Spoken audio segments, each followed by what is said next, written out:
Okay, this is the question and answer part to the seared cast iron steak. So, Hello, I'm Ron Burgundy.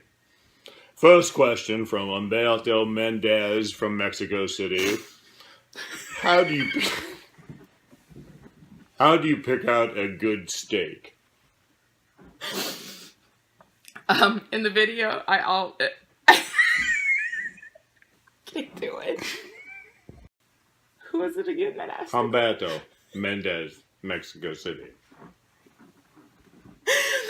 Okay, when you're picking out a steak, I'm going to show a picture of the 3 steaks that I had. I'm going to tell you which one was the best. You want to look for a marbling on the steak, and it's going to just take a little of experience. People used to tell me that from the very beginning, and I had a lot of trouble at first trying to recognize it. You don't want too big of fat strands going through it, because that can mean that it is gristly, and you don't want that. You just want small marble variations that kind of melt as you're cooking the steak, so that it keeps it all nice and moist.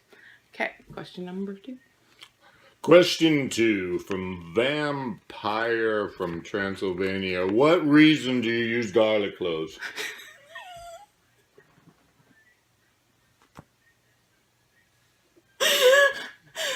The reason you use garlic cloves. I use the garlic cloves because I make an herb butter from them. While you can use fresh garlic cloves, I find that if you roast them, they are a little milder and you get a nice garlic flavor throughout. And you can. Mike also likes to eat them, and so I just wrap the garlic clove and cut off the top, put a little oil on it, little kosher salt, cook it for 40 minutes. That's how you make a clove. If you want to add that into your garlic butter, I will put my recipe on that later on. Cinnamon Glotz from Cincinnati writes in, why do the steaks get taken out of the pan to rest? Know your lines, woman. What did you say?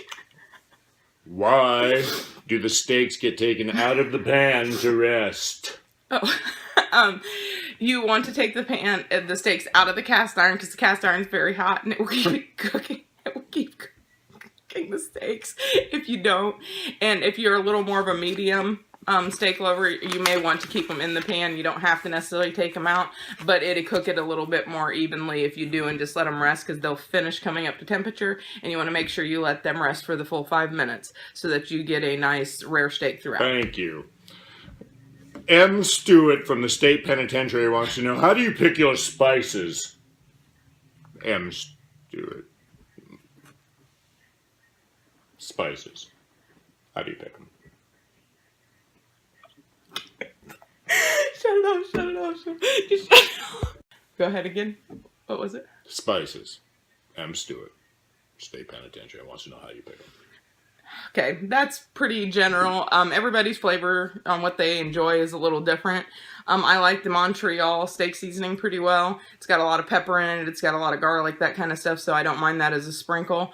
And same thing with the Brazilian spice from McCormick. Sorry, they're both McCormick's. I enjoy those both. You can put on there what you like. If you're kind of just a salt and pepper person, then just kind of do the salt and pepper. And the final question, how important... Oh, the final question comes from Peter North out of Montana. How important is the thickness of your meat? Your meat. How important is the thickness of your meat? Your meat. Well, obviously... Obviously, if your steak is a certain thickness, it's going to make a difference on how long you sear it. Those were 1.5 inch steaks, which I usually do for about 4 to 5 minutes. But when you have them in the oven, that's where you want to start with the thinnest steak, and you want to put your thermometer in that. And as when that one reaches... Put the thermometer in the meat. Yes. And as that gets to temperature, then you want to pull that steak first and then put the next thicker, the thermometer in the next thicker steak. So in the meat. So that you can tell which one is getting, you just want them all the same temperature. So if the one's thinner than the next one, you want to start with the thermometer in that steak so that you can pull it at the right time. And then you want to slowly move them up to the thickest steak. Thank you. Question and answer time is now ended, and stay smart, Ohio.